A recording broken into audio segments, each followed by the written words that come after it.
Well, welcome to House of Umami. Today I'm going to be showing you how to make a ramen bowl authentically. But generally speaking, every bowl of ramen comes down to 5 major components. You have your noodles, you have your broth, you have your tare, you have your aroma oil, and you have your toppings. Today, I want to take you behind the scenes of House of Umami to show you how do we make a tantamen. In the original form, tantamen comes as a brothless, almost kind of like a masmen type of ramen.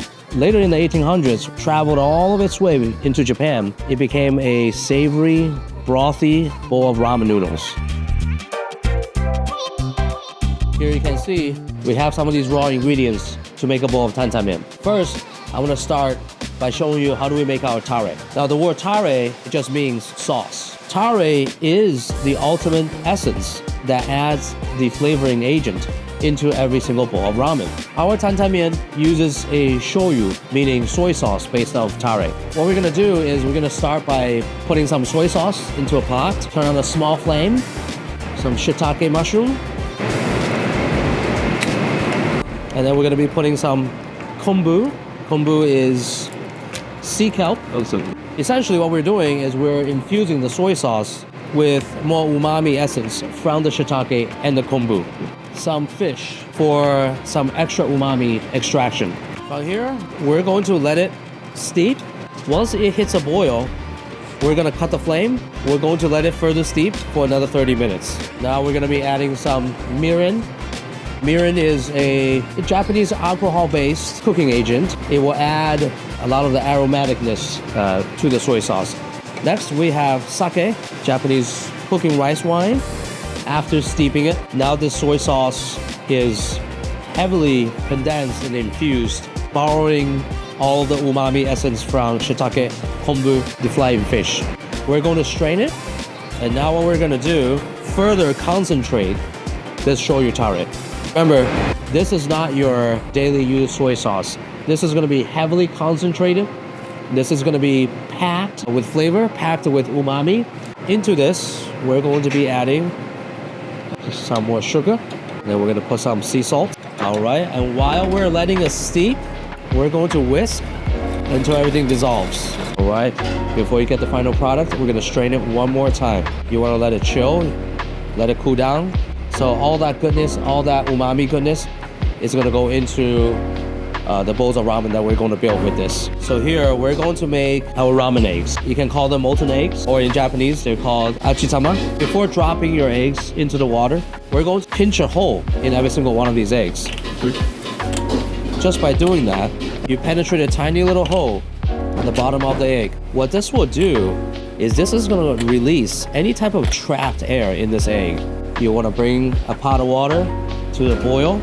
You want to drop these eggs in, continuously to stir them in one direction. It will help all these eggs center their yolk. The yolk will look nicely jammy and centered. They're gonna roll into this marinade. It's made with shoyu, some more mirin, some sake. This is how we make our achitama tamago. These eggs, they have to sit in the marinade overnight before they get put into a bowl of ramen. Here I'm going to show you a couple types of noodle that we carry at House of Umami. Here we have this thin white noodle, which is more commonly used in our tonkotsu style ramen.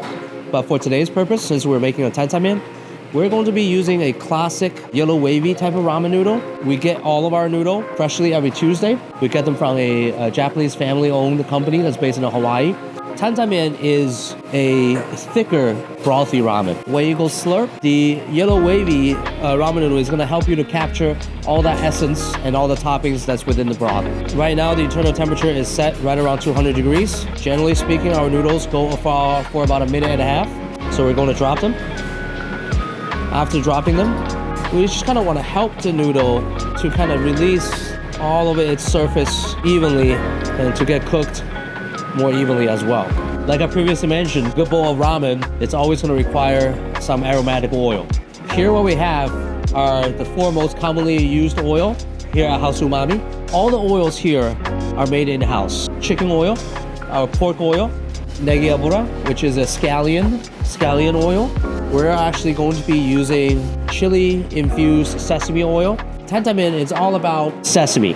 When we go build this bowl of tantamen, you're going to see sesame being used at 3 different forms. We're going to be seeing tahini that's added to thicken the broth, the sesame oil that's infused with chili. At the end of building a bowl of tantan mian, we're also going to put white sesame that's on top of the bowl to further enhance the aromatic experience. So here we have an already finished achitama.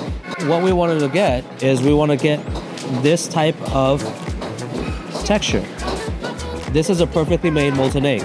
It's jammy, it's soft, it's packed with umami because it's been sitting in the marinade. People say the soul of every bowl of ramen is its broth. Here at House of Umami, we take great pride in the amount of time and hard work that go into making our broth. All of our broth are naturally made bone broth. The 2 animal broth that we predominantly use is a pork broth. However, for today's tantan mian purpose, I'll be showing you how do we make our 10-hour classic chicken broth. You want to really pick the various parts of the chicken. Every part will serve a very different purpose to the finished product. Here we have some chicken backs, okay? The skin and the meat on the chicken backs is gonna release a nice meatiness to the broth. Don't be scared off of these chicken feet. It is actually one of the most authentic way to make a chicken broth. When you go taste our broth, the creaminess, the lips smacking sensation really comes from the natural extraction of the gelatinous parts of the chicken feet. And the chicken quarters, the chicken backs, the meatier parts of the chicken that we use adds the strong underlining of the chickeny taste of our chicken broth. We use a 10-hour simmering process for our chicken broth. We let everything bring all the way up to a boil. We allow the temperature to sit right around about 98 degrees. And we're going to let that steep for another 10 hours. For our chicken broth, we're putting celery, we're putting ginger. Okay, what that does is it adds a hint of sweetness and it removes any type of unwanted gaminess. Now it's the most exciting moment when everything is prepared in advance, 24 hours, sometimes even longer. We're now finally ready to build our tantan mian. These are some of the classic toppings that goes into a tantan mian. Here we have our achitama egg. We have zatai, that's a pickled mustard plant, some scallion. This is a ground pork, it's called nikumishu. And here we have some bok choy. Every bowl of ramen always starts with a nice, warm bowl. We're gonna start the bowl by adding some aroma oil. In tantan mian, it's all about that sesame, right? So here we are. We're gonna drop 30 ml of fresh tahini. We're also gonna drop 30 ml of our shoyu tare that's infused with our fly fish, kombu, shiitake. It's packed with umami. We're gonna drizzle 5 to 10 ml of Japanese rice wine. So with all your aroma oil, your tare in place, we're gonna come here to draw 300 ml our house-made chicken broth. Now you can smell the aromaticness from the tahini and the sesame. We're gonna be dropping these bok choy in our noodle machine. And we're gonna give our nikumishu a nice little bit of a glaze to keep them warm before serving. Perfect. Now our noodles are done. We wanna make sure that we're straining every single droplet of water so we don't dilute our broth. After we drop our noodle in, we're gonna make a nice little bed for our topping. Here's our bok choy. Here's our nikumishu. We're gonna drop a large pinch of scallion, these pickled mustard plant, zatai.